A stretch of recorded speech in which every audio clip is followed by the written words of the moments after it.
And so I want to say hello and welcome to our election postlude with special guests, our homegirls, Amberr, Hewitt and Christina Eckert.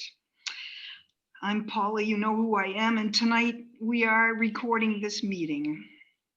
So as we always do at the Huddle, we start with a moment of reflection. So I invite you, if you feel comfortable, to close your eyes and relax, or just sit there and listen. I bought a new singing bowl for us. Ooh.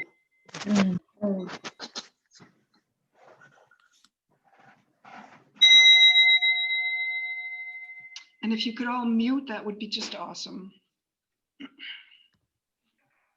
There's a line in braiding sweetgrass that resistors often use, and it is, they tried to bury us, but they did not know we were seeds.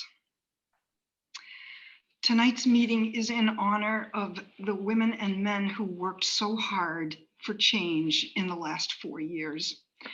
It is a time for deep appreciation for all of the workers, the women and the candidates who work tirelessly on campaigns, initiatives, and advocacy.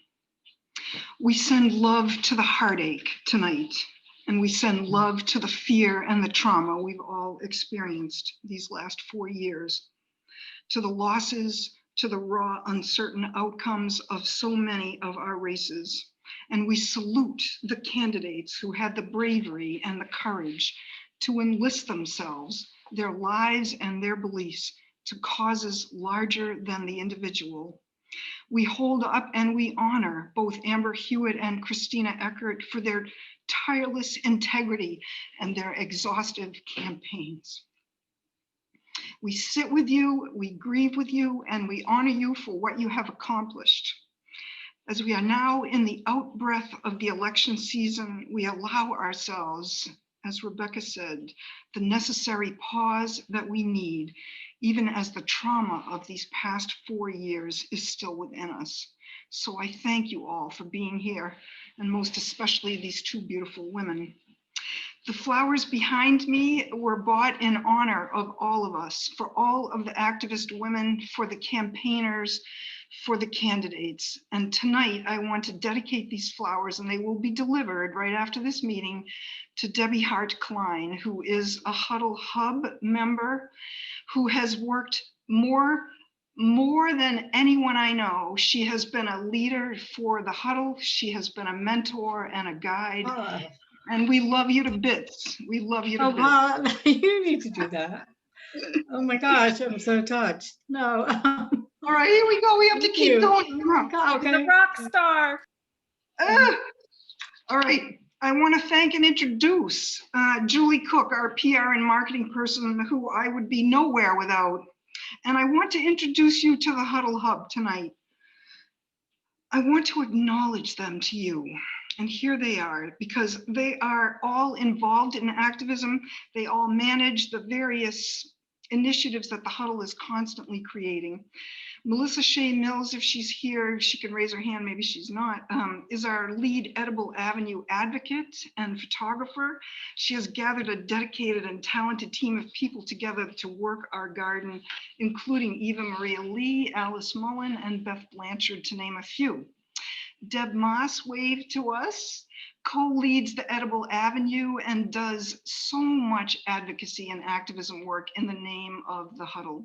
She is always leading us to better serve the underserved in our communities. Maria Chanin, wave your hand, you beautiful being, is our liaison with the Pettingill House, our neighbor's table, and the YWCA. She is the person, along with Debbie Hart-Klein, who creates all of our gift-giving campaigns. Maria is our eyes and ears, always leading us toward areas in our community that need our help. Every single time the Hub meets, Maria has thought of another opportunity to turn the Huddle's attention to. And finally, Debbie Hart-Klein is, simply put, the most tireless worker for progressive values I have ever met. And I would say without hesitation, except that I would be slightly wrong, that she won the freaking state of Georgia for us almost single-handedly. So Thank you to the Huddle Hub. We love you. We love you so much. Thank you. And so let's just dive right in, right? Amberr is first. So we know that we're bone weary and we know that we're hurting in all kinds of places. Tonight, I suggest, as David White, the poet, has written, that we put down our weight of our aloneness and ease into the conversation, so we know that we are not alone. Tonight, we welcome Amberr and Christina in post-election wrap-up for their personal perspectives. We're going to talk to them first. We invite you to write all of your questions and comments and love into the chat. We'll get to some questions at the end, but this is a more personal, and so comments would be very well invited. So Amberr, darling, it's you and me. Want to unmute? Yeah. Oh, Jesus, how are we going to do this? Okay. You and I met about 1.5 years ago, I think. Oh, sorry. We sat over coffee many times at Commune Cafe. There's so many losses. Commune is gone, the place where we met. And I feel like you had not yet decided, and we talked very seriously about it all, and you just opened your heart to me. And then you came to the Huddle pre-announcement and you opened your heart to us there. So here's what I want to say, and I asked too many questions all at once, but I'm going to ask them all of you, okay? Oh, you became a leader in a matter of months. Why did you run? How did it change you? It's obvious that we live within the patriarchal rule book and we are desperately trying to smash and rewrite it. It's so fucking hard. We found out that the patriarchy is alive and well in the 1st and 2nd district of Essex. The glass ceiling on age, gender, and experience will continue to exclude young, vibrant, forward-thinking, and doing individuals like yourself. It sucks to be the canary in the coal mine. You are one of the first. How can we break through the wall? So why did you do it? How did it change you? And how the hell can we get past this? I love you. I love you. I love you all. Thank you so much, Paula, for pulling this together. And this campaign for me, I mean, I really think of it as starting with this group. I had picked up my signature papers the morning before we all gathered in February and passed them around at the end of my speech and left with my first signatures. So it's really special to be with all of you just a week after the results came in. And to answer why I ran, I mean, I ran for a few reasons. I ran out of deep love for this community, and I ran because I wanted to show our community, play a role in showing our community its power. And that's really important to me among this group because I actually am looking at so many faces of people who know their power, and that's a unique and important thing that inspired me after the 2016 election, is seeing the members of our community who stepped up to take action and to bring our version of resistance to life here, and seeing that really hit a brick wall in terms of our state legislature. So we have so much incredibly active and effective activism coming out of this community. But when that activism makes its way to the office of our state representative, it doesn't go any further. And so to me, that was unacceptable, and unfortunately is still the case and will continue to be unacceptable. So I wanted to show I'm an advocate. I know, I guess you all know this, but I work for the National Wildlife Federation now still, and spend my time advocating for state level clean energy policy across the region. So my hope that we can make a difference as individuals in state houses is a hope rooted in experience.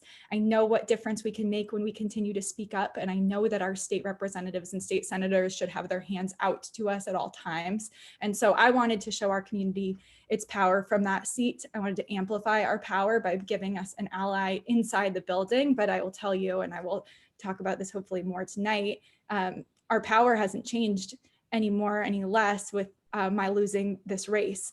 And we will just have to find new ways to bring our power into that building. But that's what we have done and will continue to do. And I want you all to hear and know that I'm not going anywhere. And I look forward to doing that alongside each of you. And the issues that drove me into this race endure, the causes endure. And we are now in this really exciting moment where we don't have to be calling on our states to safeguard against the attacks from Washington anymore. And that's incredibly refreshing and incredibly exciting. And as heavy as my week has felt, the fact that we have, as a climate activist and advocate, the fact that we have the most ambitious climate plan ever put on paper entering the White House right now, a $2 trillion investment in climate action, that gives us a tool to bring to state houses and say, we've got to measure up to this. This is where we're going. Who's going to be there along for the ride? Because we have now a White House that's ready to invest and ready to make change. And Massachusetts is not top of mind for people who want to decide where to invest in climate action. It's New York, it's New Jersey, it's California. So I'm excited about being able to advocate in the positive, because for far too long we have been entering buildings of power with heavy and desperate hearts, and we don't need to feel that way anymore. So how do you feel like it's changed you, honey? How are you different? I mean, I see it. I'm sure that everybody here sees it. Certainly you grew your chops out there.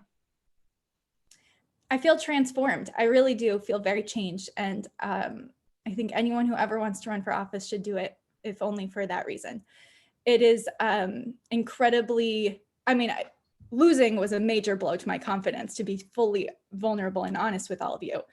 Losing to someone who doesn't do the job well is crushing. Yeah.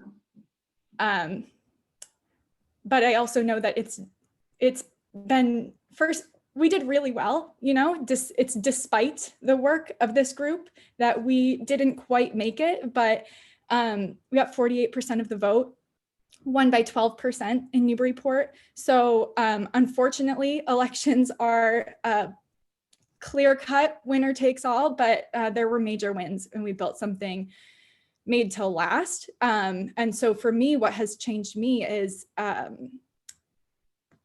you really have to think on your feet when you're running for office. You have to make calls. Everything is urgent and fast moving. And so that certainly strengthened, I think, me as a thinker, and my ability to feel comfortable and confident making decisions and living with what they are, whether they were right or wrong, and continuing to put a foot forward. I think I look back on ways that I wish I had changed faster, and there are a lot of those too. I wish that I had gotten, you all know from watching the campaign, I hope that I have no problem or fear as to speaking truth to power, but I wish I had done more of it, because when I started to really do that, there was a traction and a momentum that came out of it. So, I always welcome the lesson when the lesson is keep speaking up or speak up louder. And that's definitely. I truly feel like the pandemic was the thing that was the thing we couldn't get over, because to put you in front of people would have changed everything. It would have changed the dynamic, which leads me to the last part of sort of this question of what we voted for this time was not to change. What we voted for was not to give inexperienced, which I abhor that word, because we all have experience in so many ways, a chance. We didn't give the new, the young, the inexperienced a chance. That's what breaks my heart more than anything. I think if we could have put you in front of people early on, it would have made all the difference. Don't you?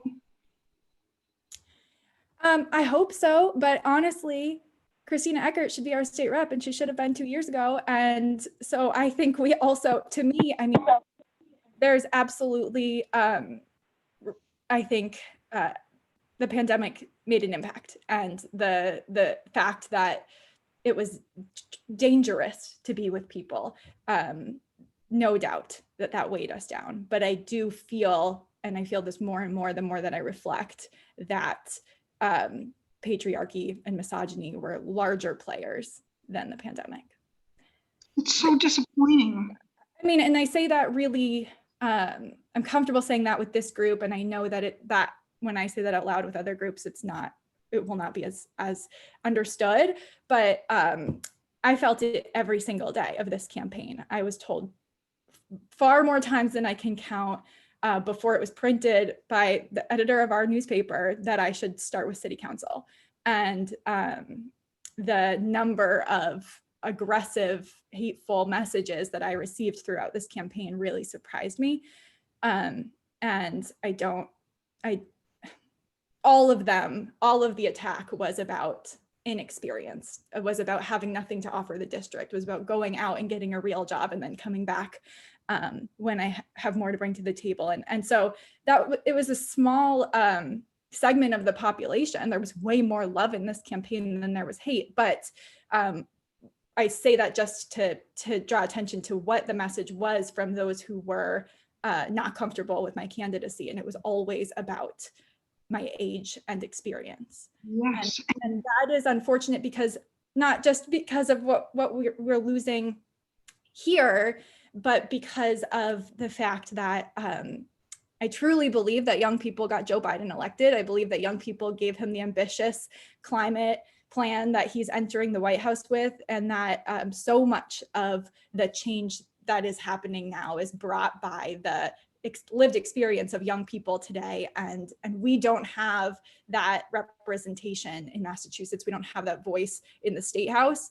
So our state policy doesn't reflect the lived experience of women because of only being under 30% women in office, and it doesn't reflect the lived experience of young people. And so when we have policies that are impacting people based on those qualities of their lives, when we have policies that don't account for our lack of representation materializes in policy. And I truly think that inexperience is simply a way of power over other people.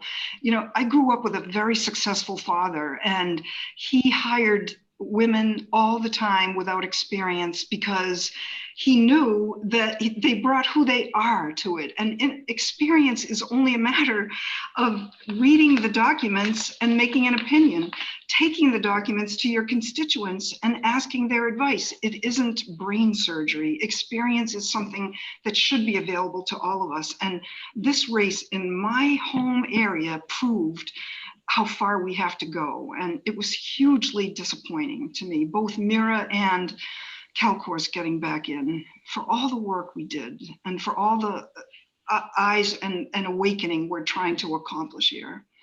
How are we going to get the experience? You know, so I loved what you said at the NDCC meeting on Tuesday night about, you know, there's ways of staying front and center. There's ways, and I'd love you to repeat those positive ways that from now until 2 years from now, when we're signing your next nomination papers, please God, that we have done our job to help change those minds. I think there's so much work that needs to happen between now and 2 years from now, and that can happen, and that I'm excited to be a part of. And it has so much to do. This race taught me deeply the value of accountability and the role that we all have as citizens in holding our elected officials accountable out loud in public every single day, and not just at election time, because there was so much and this, won't be news to everyone who's been a part of mine and Christina's campaigns and did any phone banking and any door knocking and heard the reaction from people, but there is not an understanding widely across our community as to what this job is. So we don't even know what the job is that we're holding these people accountable to, but we also have the least transparent state government in the country. We are one of only 4 state legislatures in the entire nation in which the legislature exempts itself from public records laws. So it's really hard to run against people when you can't hold them accountable. It materializes in the fact that Massachusetts is one of the least competitive legislatures. It's one of the least competitive places to be an elected official. So once you get there, we have so many state representatives who have been in office for 30 to 35 years without ever having a challenger. And it's because it's so hard to challenge that. It's hard to challenge name recognition when all you have is, I would do a better job, but not, here are the hundreds of ways that this elected official failed to step up when we could have earned better paid family leave for the state. We could have earned better election policies. We could have earned so much.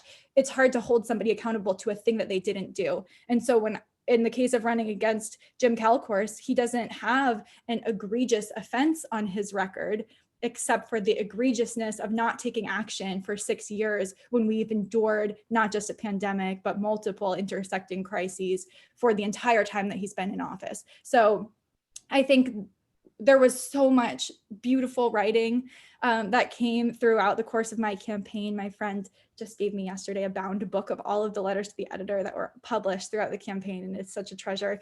And that writing was and is powerful. And I think if we do that all the time, if we get into the habit of when you meet with your representative and you have an unsatisfactory meeting, when you send an email and he responds that you should have a nice weekend, write about it and hold that person accountable out loud. We also, our legislators are taking votes right now on the state budget and casting votes on amendments that would be upsetting to us if we were all watching. But there are bodies of, thank goodness, accountability groups in Massachusetts that publish those votes, and we can do a better job in the community of seeing them and publishing them and asking our state representatives, why did you vote this way?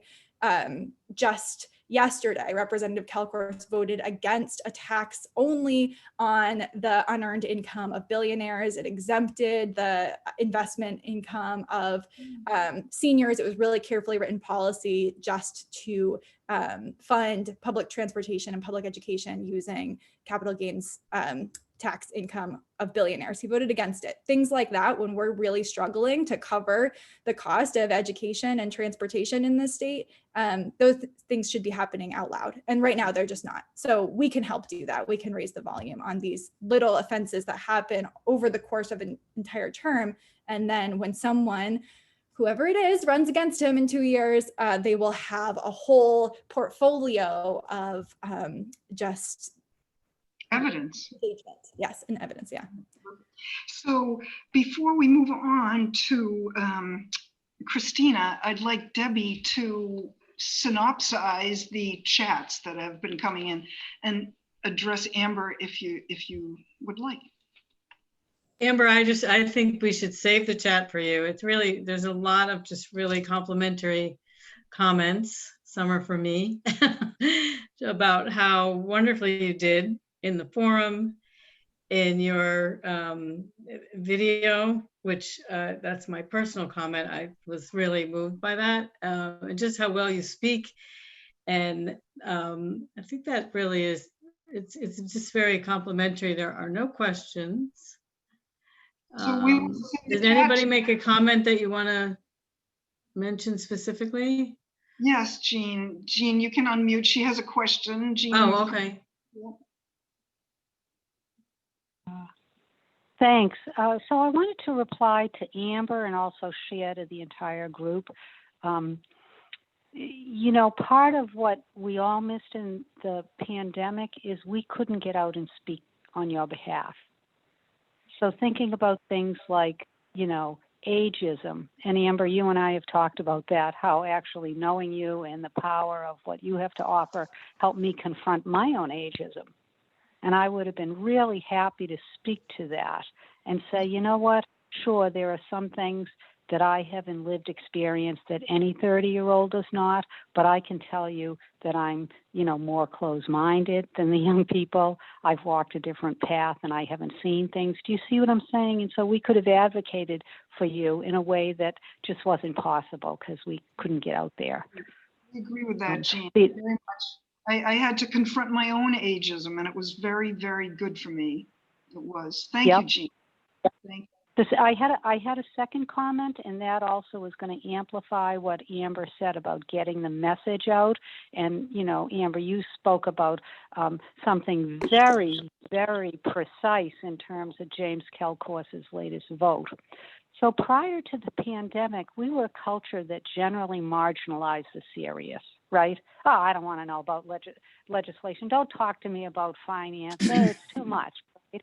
But now suddenly we're a culture where people are talking about epidemiology. People are talking about messenger RNA and vaccines.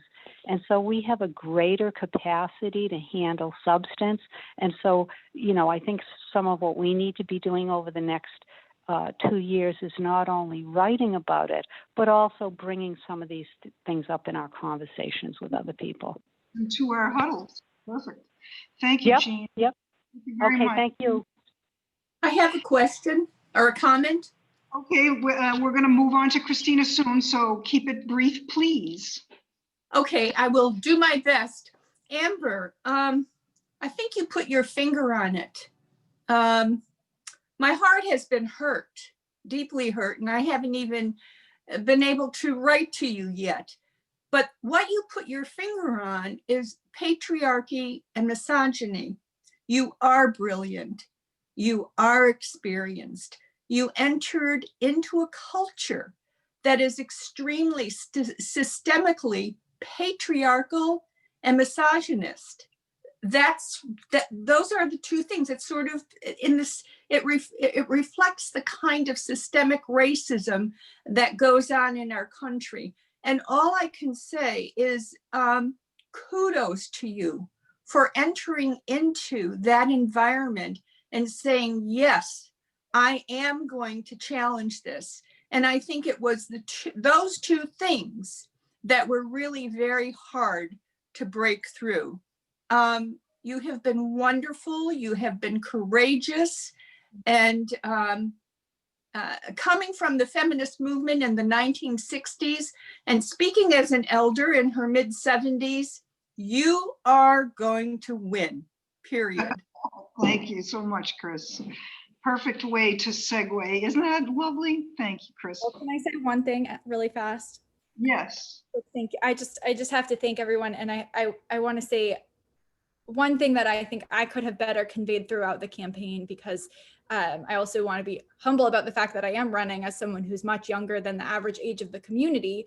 And so ageism is likely to be a factor that would have weighed on my election. That I think there's an opportunity here to remind everyone that the House is supposed to be the people's house. It is supposed to be a representative of the people. There is no minimum education qualification. There is only the requirement that a person be 18 years old and live in this district. So wow. We have rebranded that based on what we see as middle-aged white men with law degrees, but that is not who we're supposed to be electing, because that's not representative of the whole population. So that's something that I would love to just be talking more about in the years ahead. And finally, just to say, I do look to every one of you because I see you all as courageous leaders. We need more courageous leadership in this community. We need more comfort speaking up, because friends hold each other accountable. We all can think of our best friends as the people who will call us out when we need to be called out. And so it is not mean or mean-spirited to call out your elected officials for doing something that you think is wrong. It's actually holding them to account to the job that we're hiring them to do. So I spoke to the NDCC on Tuesday saying that I really wish that we had heard more from elected officials who opted out of weighing in on this race at the local level. And I really, they have a unique amount of influence in our communities, and they're the ones who work with our state rep and can speak to the kind of work that's happening there. So I think we can all push those people and the leaders in our community to be more comfortable speaking up and saying what needs to be said. Thank you, darling. So good to hear from you, and you're one of us. You'll always be. So I'd like to pivot now to our beautiful Christina, who, remember Christina in the 2018 election at the library with Diana DeZoglio and Jennifer Rocco Runyon. And that was my first experience with you. And I was just so charmed by your transparency, your ability to talk about hard things, your focus on the environment and education. It really got clinched for me, I think about a month or two ago, when you led a conversation with BIPOC people about racial violence. You were masterful at that, and I really understood the depth of your understanding of it, and I thought that you stood out and stood apart from your opponent so many times. And so, I mean, I guess we'd love to know, why did you run again? And, you know, how did you come to accept the outcome of this election? And I hope that we will be seeing you again. Well, you're not going to stop seeing me, Paula, because I might not be a candidate anymore, but I'm still an activist like all of you. So I'm going to be holding my reps accountable. And if, you know, Lenny and Jim won't listen, I'm having conversations every day with Trom and Christina Minicucci, Andy Vargas, people who are, Sally Kearns, people who were elected. And we'll try to get some interesting legislation through with them. In fact, I'm going to have a meeting with Trom on Monday about the river, about the Merrimack River. I want to talk to her about all the things that I had planned to do, and have her introduce legislation that I had hoped to introduce. So, you know, I think I'm going backwards. I'm going from candidate to activist instead of the other way around. But I feel like, you know, activists are effective. And I'm so grateful to all the people who stood behind me and helped me and went, dropped lit for me in this last campaign. The reason that I did run again, a couple of reasons. Well, you know, I ran in 2018, lost by a small margin, and a lot of people said conventional wisdom is more Democrats turn out in presidential elections, you'll definitely win next time. So I was listening to that. And turns out Republicans turn out in presidential elections too, especially in our districts.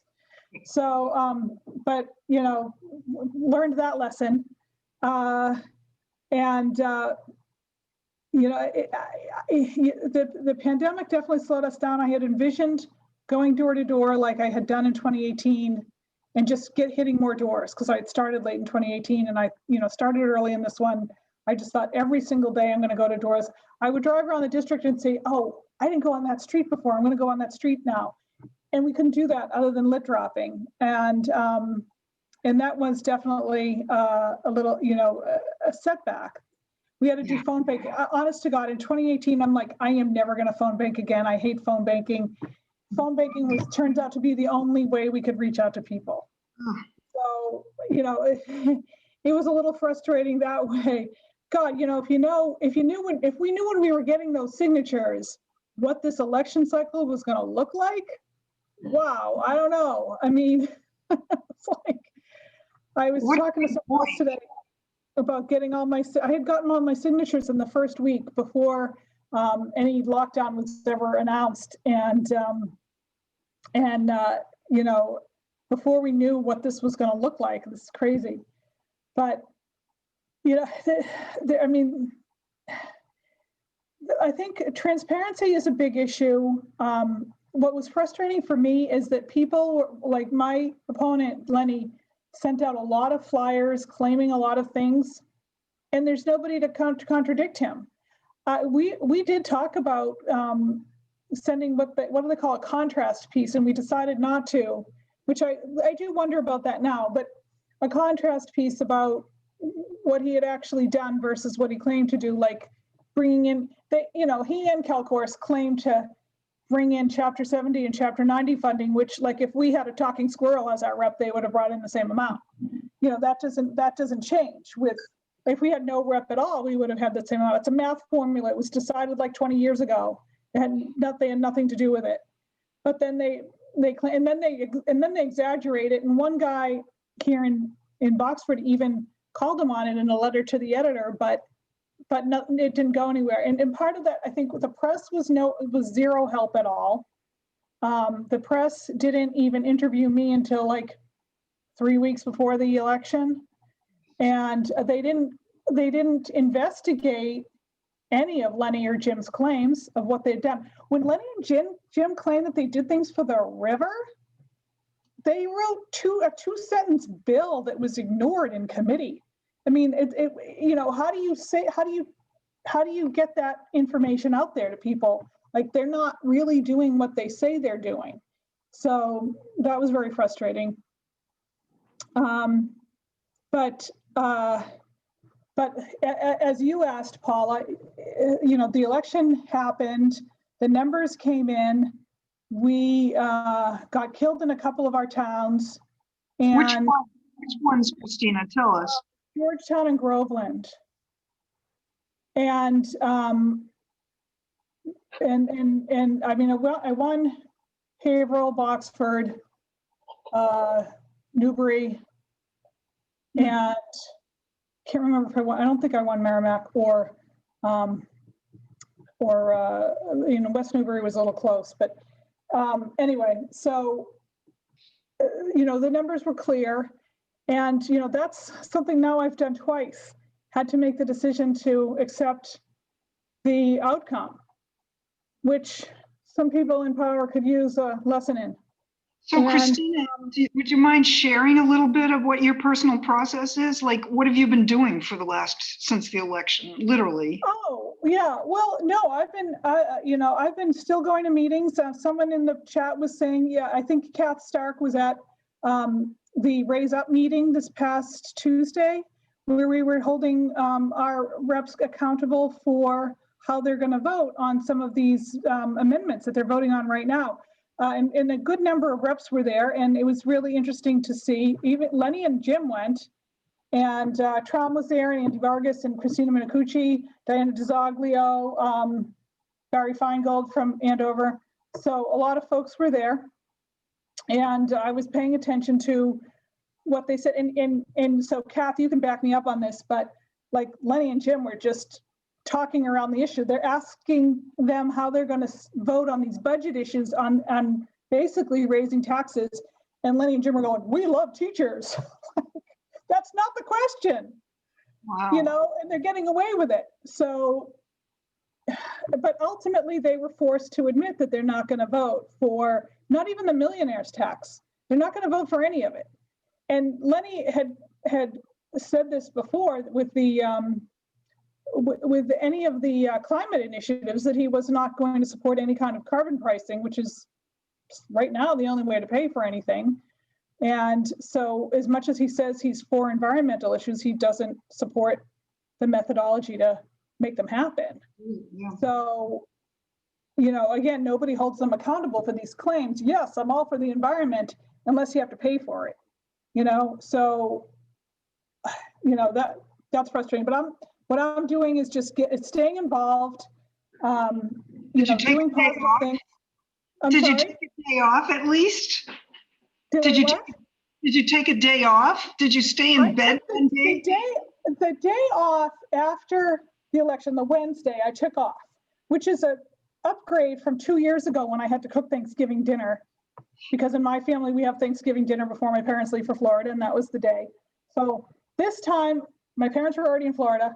I got to lie around on the couch. I binge watched This Is Us so that I could have an excuse to cry.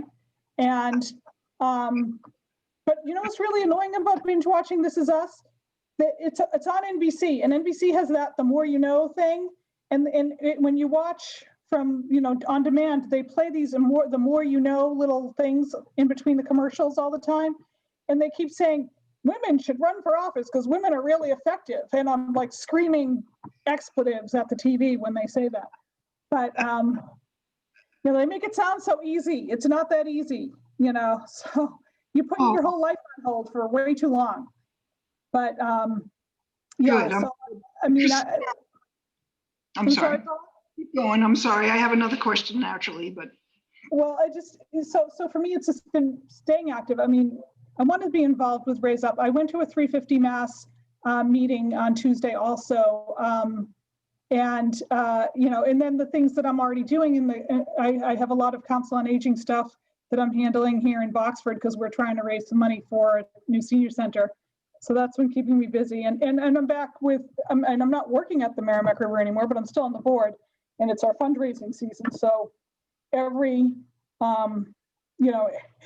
that's my thing is I raise funds. So I'm working on that too. So, there's plenty to keep me busy and there's plenty to stay involved. And my boys will be home from college a week from Saturday. So I can't wait for that. And I feel like I'll be busy and then something will come up in the new year.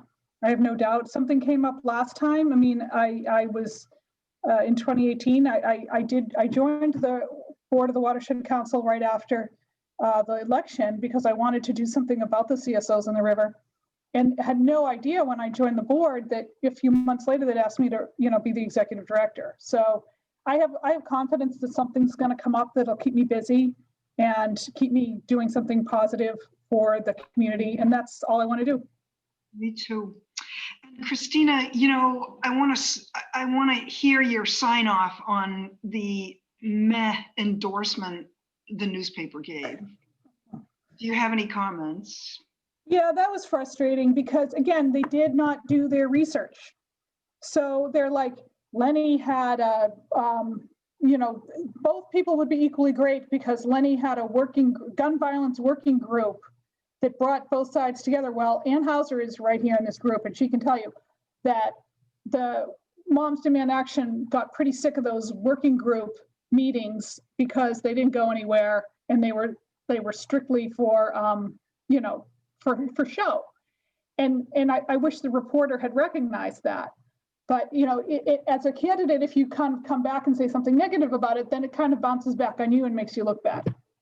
So I didn't. But that's, I did email them immediately that day because still 2 years later, well, actually 10 years later, they're still putting Rowley in my district. Rowley is not in my district. So they're like, in the article, they listed all the towns and they added Rowley. And so I just kind of emailed them like, as much as I appreciate the kind words, Rowley is not my district. You did this 2 years ago and you may have me losing by over 1,000 when I only lost by 300 because you somehow counted the Rowley numbers, 2 years ago. And they're like, oh, sorry, we'll fix that. And they did fix it in the online version. But like, Wow. just, to me, the Daily News kind of showed how ineffective they are this time. They did to me too. But before we move on, Debbie Hart-Klein, can you synopsize our chats for Christina? So there's a lot of similarly complimentary things for you, Christina. But I think the takeaway from all the comments in this whole evening is that really it's all on all of us to keep their feet to the fire and make sure that we are tracking specifically what they're doing and not doing, and not letting them get away with the mediocrity because they're men and women are held to so much higher standard. And I think that's a lot of the feel and flavor of what is coming across in the comments and in your comments, Christina and Amberr. And I think that's a takeaway, that we all have homework to do. And we can't wait until election period 2 years from now. It's between now and then, kind of building the case that these guys are not doing their job. So my takeaway from this is actually the same, that we all at this meeting have to remain as active as we've ever been, because now, most importantly, we know what the hell to address. And secondly, I loved what Christina said, that opportunity always finds us. So for Amber and Christina, that's true for all of us. It is as well, you know, but I love that our job is just starting and theirs is to find their next opportunity. It's not done here. We learned the shit mess we're in here in our beautiful progressive, you know, districts. So I'm here we go. We have to get on the horse again. I just put in the comments, in case you guys haven't, I'm sure you've all been bombarded with messages about Georgia. And, you know, it's a huge consolation for me, the way that the presidential election, I would not have gotten into this race in 2018 if it wasn't for the presidential election. And part of it was to protect the country, the state against what the country was doing. And now hopefully we'll be able to reverse that, but we need to win the Georgia Senate to do that. And I put in the sign up link in the chat of, this is what I'm doing. I've signed up already to help do phone banking. Specifically, I think that's what is recommended the most for the two Senate races in Georgia, John Ossoff and Reverend Raphael Warnock. And that's something that we can all do to help and feel good about it, because Yeah. maybe we can make a difference there. And send money too is a big one, but Thank you, Christina. Sorry, thank you. She texted me earlier today and said, what's the link? So thank you so much for supporting Women for Biden and now Women for Georgia. So thank you. thank you. So we're gonna move on to the last part of our meeting, but not without a huge thank you to Amber and Christina for being here. We're gonna switch gears a little and get happy again with Maria Chanin, who the Huddle. Do you want me to share screen, Maria? Because I actually have the flyer so that people can see. We're doing another gift giving campaign. This is something the Huddle is so good at, because along with all the activist work we do, it's like, this is happy stuff. This is local gift giving where it counts and it makes people smile. And so I'm gonna pass this on to Maria, who's in charge. Okay, hi everyone. Before you do that, two things. Paula, first of all, you're the powerhouse woman that brought all these amazing women together. And Aww. and you're a rock star too. So just want to say that. And secondly, I just want to say this. I saw this TED Talk that Stacey Abrams did in 2018. If you have not seen it, I'm going to share it on our Facebook page. It's called 3 Questions to Ask Yourself About Everything You Do. And it's been viewed over 4 million times. She really speaks to how she reacted to her loss and the questions she asked herself. And it's powerful for all of us, because we're all going to have disappointments, and we have to find out why and what to do to move forward. And it's really powerful. So I hope you'll take a look at it. And she's certainly gone on to do some really cool things. So opportunities are out there, and I just see very bright futures for both of you, because you've enlightened and inspired all of us. So there you go. That's so Thank true. you. Okay, moving on. I don't know if you can see this. Do you see what it says? Yes. Joy to the world. I'm hoping that we're going to bring a little joy to this corner of the world. We're partnering with the Y again, 2 ways, I believe. I haven't heard about the family wishes thing. Last year, we granted the wishes of one family. Well, this year we're hoping to do that too. But this year, I got to think, they mentioned they have this project to put together either gift bags or stockings for seniors in the area. You know, winter is coming, and I think that's going to be the hardest time of this whole pandemic, personally, because winter is a time when people tend to stay indoors, there's less sun, you're more isolated. And I think the seniors in our community, if you think about it, we've been dealing with this since March. That's a long time. And a lot of folks are not getting together with the seniors in their life because they're afraid they're going to expose them to the virus.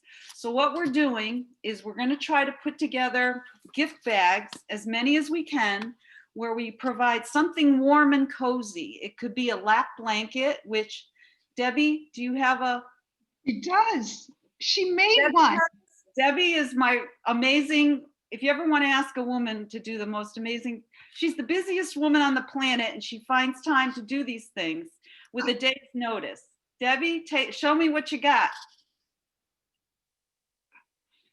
You have to unmute. Yeah. Well, these are the kits from Joanne Fabric. And I made one. They're no sew, but I make them sewing them because they're easier.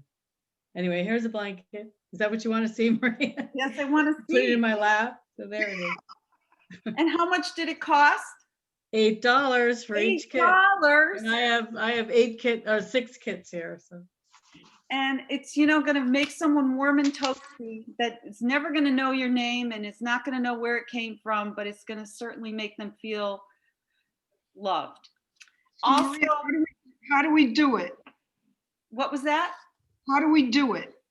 Well, if you could do a kit, you could make one. You could go to Marshall's or any local store and buy a polar fleece blanket. I mean, how do we get involved in the gift giving? I'll put it back up. The flyer, if you want to, the flyer is out. That thankfully Julie put together some amazing graphics. But basically, we're looking for cozy, warm blankets. We're looking for socks that have grippers on the bottom so no one slips and falls. We're looking for warm scarves. We're looking for things to keep people comfortable. Extra personal hand sanitizer. Everybody could use that. Masks, if you're the person that is handy and crafty and you can make some, the Y welcomes those as well. But if you want to buy masks, every senior could use extra masks. Also lip balm, fragrance-free lotion, hand lotion. But then we want them to feel like they have something to do when they're indoors. I'm talking about books like Sudoku and word searches and word finds and adult coloring books and pencils, sketch pads, paintbrushes, anything that you think a senior might enjoy as a project, a craft project. Jabberwocky has great ideas if you're, it's local. They have tons of great ideas that are reasonably priced. I hope you'll take a look at Jabberwocky. Or Marshall's, or I even went to Tom's. I found these for 99 cents. I mean, we can really, I'm serious. They have some really great things at Tom's, and they also do curbside. Now, if for some reason, Maria, is please put your email in the chat box, because here's how you do it, is you email Maria with what you're going to offer, and it could be gift cards too, right, Maria? Or you would rather product. Yeah, all right. The reason I kind of like the idea of people, if you're comfortable with shopping, if you're not, I certainly understand that. But if you're comfortable, there's something about when you pick and choose things for someone, it makes you personally invested in it. If you're cool with online shopping, you could do that. Like I said, there's curbside with all Jabberwocky. You could just call them and they will, put something together for you. We don't have a lot of time, folks. This one is a quick turnaround for December 1st we're looking for. So right. Maria put her email in the chat, and also the flyers with the instructions are on the outside of the gallery in one of the flyer holders. There's tons of them out there, so you can just walk by and grab one. So I'll put my phone number, 786, okay. Because in case you will hear from me within a day, but if for some reason I missed your email, which I only did that once, it went to junk, but text me, let me know. And also I will pick them up, so you don't have to worry about great, that's perfect. All yeah, right. and we have to get on it. So I hope you will bring joy to seniors in our community Thank you, Maria. And thank you, everybody. You really made my heart sing tonight. And our next huddle is a holiday party, and it's the second Thursday of December, which is my birthday, December 10th. So come celebrate with me. I love celebrating my birthday with you. Oh my God, what a year. What a freaking year we've been through. And here we are, beautiful, beautiful survivors. I love you all. I thank you for being here and supporting these two beautiful women. And I can't wait to see what happens next for both of you. I've got I hooked into Amberr already. Like, I'm hooking you, I'm hooking you. So have a good night, and blessed be the election results. Amen. Love yous. Love you all. Thank you so much. Thank you, everyone. Thanks, Paula, especially. Bye.